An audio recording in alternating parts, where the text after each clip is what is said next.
for this media conference today. And this conference is called by the Interlake Reserves Tribal Council, Inc. And the issue is Jordan's Principle. And the IRTC chiefs are asking the federal government to deliver on the promises they've made in relation to Jordan's Principle, and in particular to First Nations children and families. So, but before we get into the press conference, we want to start this off in our traditional way, and I'm going to ask Chief Latender, to say an opening prayer for us. So if you know, all rise, please.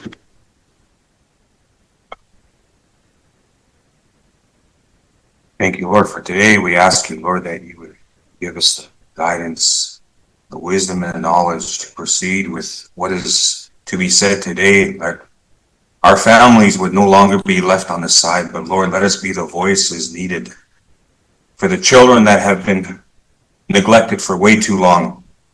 We ask you, Lord, that you would open the ears to the listeners. We thank you, Lord, for everything. In Jesus' name.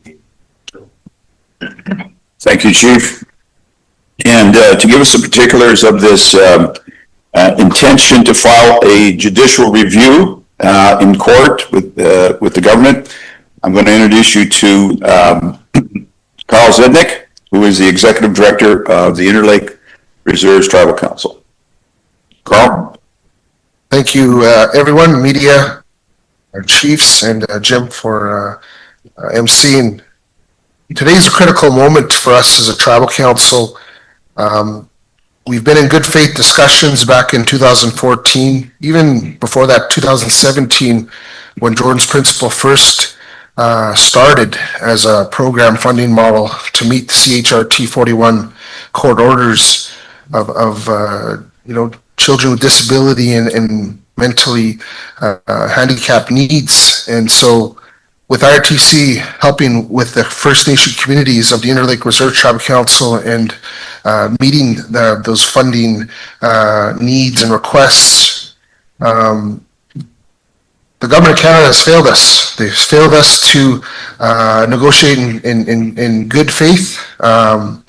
We were promised over $15 million back in 2024-25 fiscal funding to earmark for these disadvantaged and children with disabilities. We're talking about the most vulnerable families, most vulnerable kids that are in need. And so we're shortfalled of almost over $5.3 million of that promised funding. So we deliver critical services to the children and family through Jordan's Principle, like lunch program fees for children who otherwise go hungry. We provide rent, food, like I said earlier, land-based healing, also with some sporting initiatives and mental health and disability services to not only look after these children, ensure they're fed, but also to transport them, for those that are in need. Our most vulnerable families depend on these services to care for their children. And so Canada had promised to pay, but hasn't provided the funding. Last year, Canada promised to give IRTC almost $50 million for those services. A year later, Canada still hasn't paid more than 1/3 of what it promised, more than $5 million, as I shared earlier. So because of these broken promises, we can't deliver the services our families need to survive. We have had to cut services, we've had to cut staff. We have a backlog of over 400 families in need to date. And so we've tried to work cooperatively with Canada, but the situation is urgent.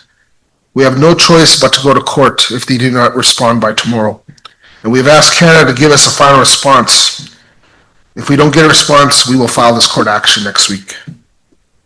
Canada still has time to do the right thing. Chimagwich. Thank you, Carl. I'm going to ask Chief Cornell McLean from Lake Manitoba First Nation to give us his perspective on what these cuts mean to his community. Well, good afternoon, media, staff, chiefs. I just wanted to, bring my concerns forward, and foremost of the discrimination against our children from the government of Canada. Like, how many orders do they have to get from the courts to finally, do the right thing, because they've lost numerous cases over the months, just recently they lost a court case to a family in Ontario where they were told to provide adequate housing repairs. And now they're going to spend money to appeal against this family, which is, I think, is wrong, that they should just do the renovations and help out. But first and foremost, I guess, for the tribal council and for our communities is that, we were set up for failure right from the get-go from Health Canada, Jordan's Principal Program, Joe Gashro. He said yes to everything, and then, now all of a sudden we're under a financial review by the government of Canada just to adhere to what our spending was. And, it wasn't only my nation, it was nations right across the board. I think, our families are suffering right now because of that dependency that was brought upon us, that sometimes we can't contribute to the needs of our families anymore because we just don't have the resources because they've been taken away from us. I got to commend, the RTC director for keeping the boat afloat in the Jordan's Principal Program with the limited amount of financial resources that's been given to us. We started off the year with 500,000, and we were told to have X and X employees, and to date we've been able to maintain the employees that we have, and I call on Health Canada where the funding's at, and I understand other communities are resubmitting because their asks are not being met by the government, and enough is enough. We've had enough as a tribal council, and that, especially for my community. I'd like to see us get what we deserve for our children, our families, because, at the end of the day, there's only so many pots of money that we can take from to keep our communities afloat. So those are my comments. Thank you, Cornell. I'm going to ask Chief Lawrence Tander, Dauphin River, say a few words. Miigwech, thank you. I'd like to thank IRTC for setting this up here. I do want to read something off of my notes here. Canada has not met the Jordan's Principal human rights obligations. They are not addressing the backlog. Children have been waiting to have their needs met. The backlog is due to ISK's lack of quality control and using Jordan's Principal to cover other underfunded program areas such as NIHB and poverty supports. This backlog has grown over 140,000 requests. Individual requests are about 116,000 requests, representing about 45 million, which is about $388 per request. ISK does not have a triage or case management mechanism in place to receive requests. Relying on first come, first serve, that leaves children with high need and urgent needs waiting. Children with chronic needs should not be subject to re-request process. Thank you. Thank you, Chief. I'm going to ask Chief Tony Travers from Inishtigan First Nation. Say a few words. Yep. Good afternoon, everyone. I'd like to thank the Interlake Reserves Tribal Council for hosting this. I've got a few comments I've got to say about in regards to the Jordan's Principal Program that has been currently underfunded through ISK. We are currently in a no-win situation with the regards to our children that are in the city. We can't fund the off-reserve membership, and that's what we depended on the Interlake Reserve Tribal Council for. So we're kind of stuck in a no-win situation. I'd like to thank Carl and the IRTC staff for continuing on with the Jordan's Principal Program, and the funding of that's was promised to IRTC through the Jordan's Principal funding is needed now, not tomorrow. and these backlogs of cases that are being, overlooked. So that's the purpose of having, our local Jordan's Principal Program through IRTC. That's the basis of this lawsuit is the promised funding that was, allocated to the tribal council. So that's all I have to say for now. Thank you. Thank you, Tony. And last but not least, we have Chief Curtis Anderson from Mutang First Nation, sorry. He's going to say a few words about his community. Good afternoon, everybody. Thank you, IRTC, for hosting this event. As we hold these of this event, unfortunately, it's something that we shouldn't have to do. Fighting our fight, we shouldn't have to fight this. This fight has been fought already many years, and for a long time this fight's gone on. And here we are, even after all the decisions have been made, orders have been given, we're still having to fight for our children here. Many of our children today they're in pre-JP program positions with the care they're receiving, which is very minimal, and so for many in my community, non-existent. Like what's happening with Canada as they fight our children over and over again. They're losing these fights, by the way, but they continue. Are they waiting for us to get tired of fighting or run out of money? We don't have the kind of funding, the kind of resources they have. Possibly $100 million a year they invest into fighting First Nations. And we don't have those kind of funds to do that kind of fight. But I support this again. I still support this fight with trying to get these services to our children. Penimutang, there's our health center has always been leaned on. It's been leaned on quite often by the JP program to provide things that they didn't know how to put together. And we've always been there to accommodate.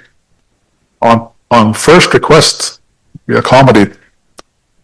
With the other way around, we have 4 submissions now, trying to get the accommodation that we provide, trying to get that same accommodation from the department. 4 submissions being denied, giving a little out of time, being given to us in pieces. None of our programs on the First Nations have adequate funding to fight these we don't have extra funding and extra time and extra human resources to fight these fights. And being able to we have our health director, our nurses, and our JP program manager investing hundreds of hours this past few months trying to meet this daily changes to the requirements we're submitting. And I can see in my staff that this has a mental health impact of our staff. And I'm sure the same goes through all the First Nations and all the offices, including Tribal Council. Just when you think you're getting there, the goalpost gets moved on you.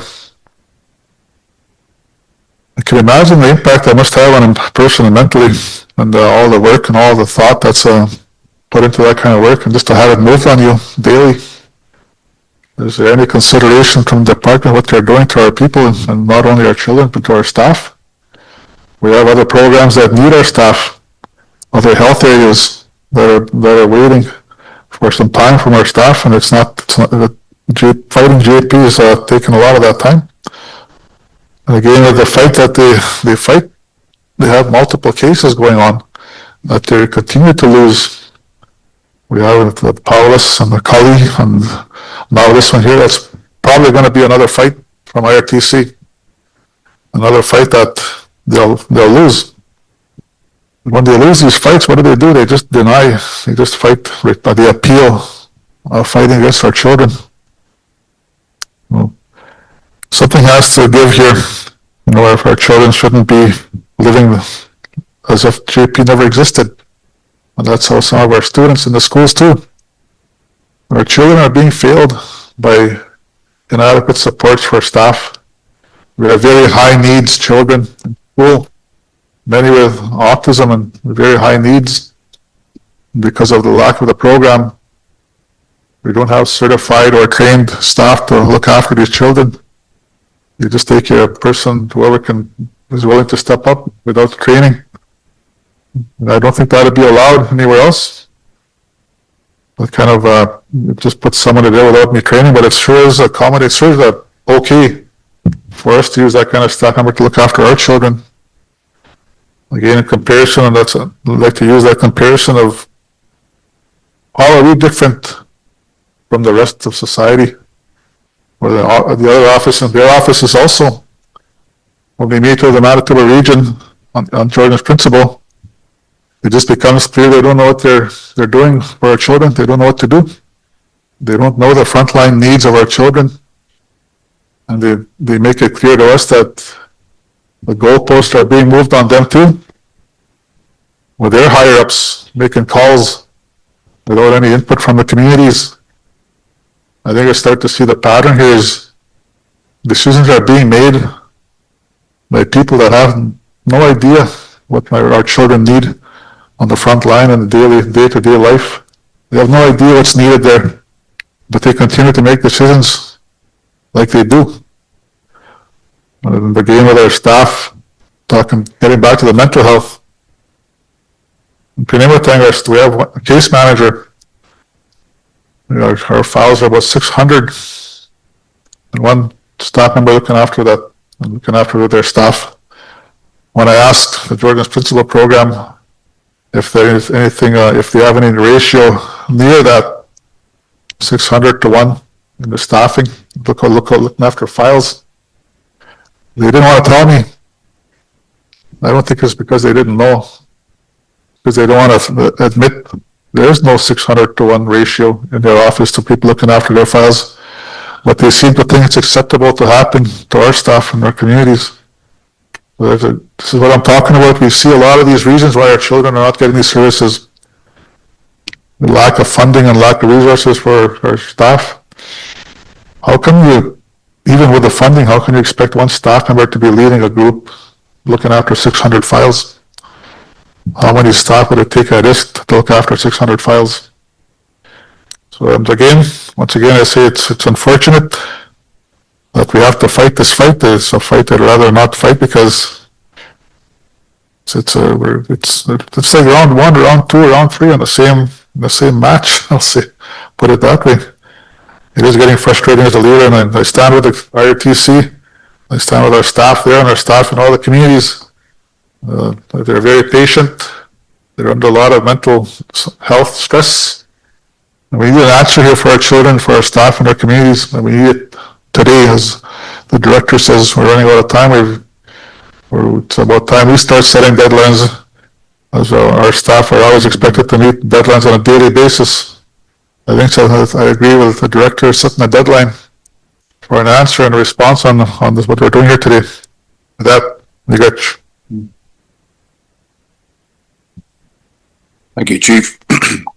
I know that we have one reporter here, but we also have access to questions from the internet. So at this point, I'm going to ask if there's any questions that the reporter here has, and or anything that's coming over the wire. So okay, you go to the lecture. okay, all right. You have everything you need? Okay. Jess, anything coming through? Okay, all right. So I'm just going to summarize a little bit, if I can, that we are in the Interlake Reserves are in dire straits in relation to Jordan's Principle, and I know that just for the people that are out there, that a lot of the questions are, where are the negotiations at this point? And I'm just going to turn that back over to Carl. Where the negotiations are, who we're dealing with. I know we had talked about the minister. So where's everything at? Okay, you go to the lecture. Okay, all right. You have everything you need? Okay. So where's everything at? Yeah, so we've submitted everything they've wanted in terms of, general ledgers, financial reporting and so forth. But every time that we've sent them information and what they've required, they've set new benchmarks or new moving goalposts, right? And so we were getting fed up with that because it was clearly defined that they had no clear process or protocol to measure this program or to ensure that obligations were not only met but more importantly just the requirements. There was no guidelines, there was no requirements, right? And then they created a set, and then the set became very bureaucratic, burdensome, right? And so to have one staff look after 600 files or even five staff, that's unheard of. Normally in a case and manager position, you have 25 files max, right?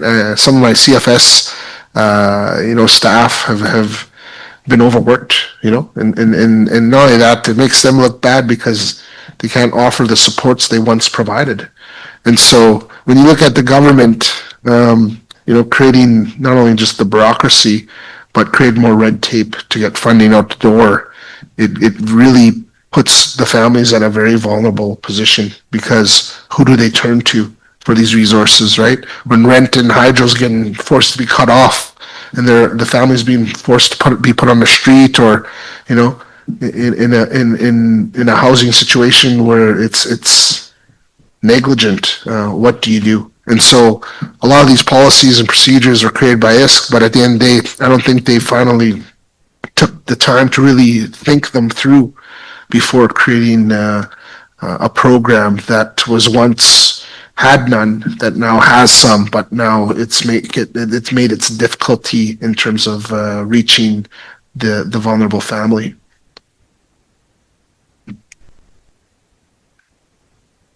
So are there any questions, comments that we need to say at this point? I would think that there would be a coordinated effort with some of the PTOs and also the national organizations. Yeah, that's correct. All right, so any last words, Carl? Chiefs, Cornell, go ahead. Good afternoon. I sit on the AMC Jordan's Principal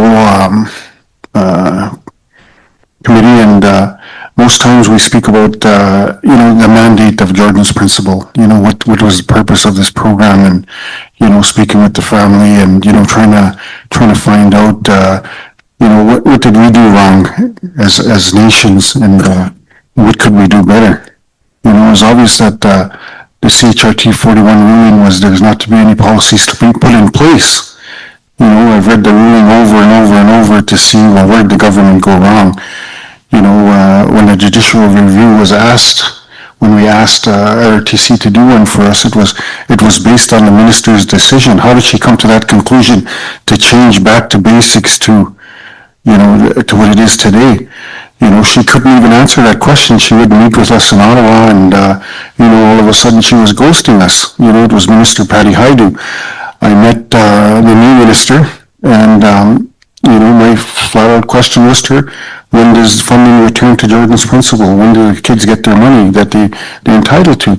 She said, well, I'm 110 days in. I can't give you an answer because I don't know what the government's budget is. Still today, we don't know what the government's budget is. We don't know what's Carney's platform, in terms of how do we move forward here? How do, First Nations being looked after? Because it's obvious that's what, society thinks, that we're being looked after by somebody when it's not. Give us a piece of the natural resources and let us take care of ourselves. That's my, that's my answer to we don't need to live off anybody. We can take care of our own because we're, according to, sources, we're the richest people in the world here. We own Canada. So, give us a piece of the resources, we'll take care of ourselves. We won't have to worry about going to talk to any minister or anything or anybody about money for our kids. Thank you. You want to say closing remarks? Just in closing, as per the press release, the government's failing to protect our children. We are fiduciary obligations and a fiduciary duty in the best interests of those First Nations children.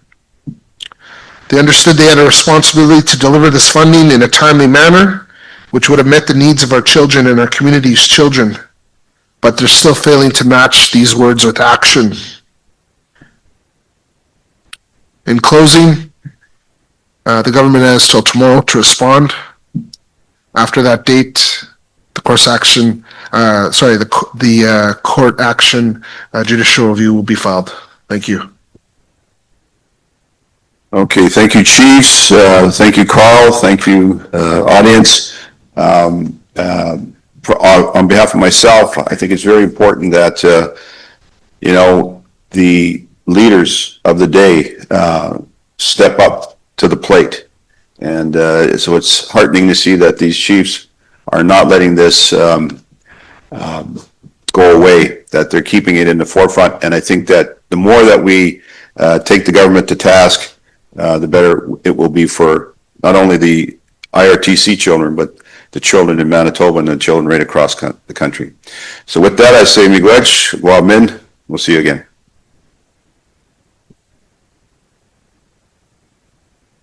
Oh, by the way, this is going to be on YouTube and other network feeds, so you'll be able to see this again. Thank you. Good job. Look at that, bro. Good job, Chiefs. Chief, what should you go ahead? Good morning.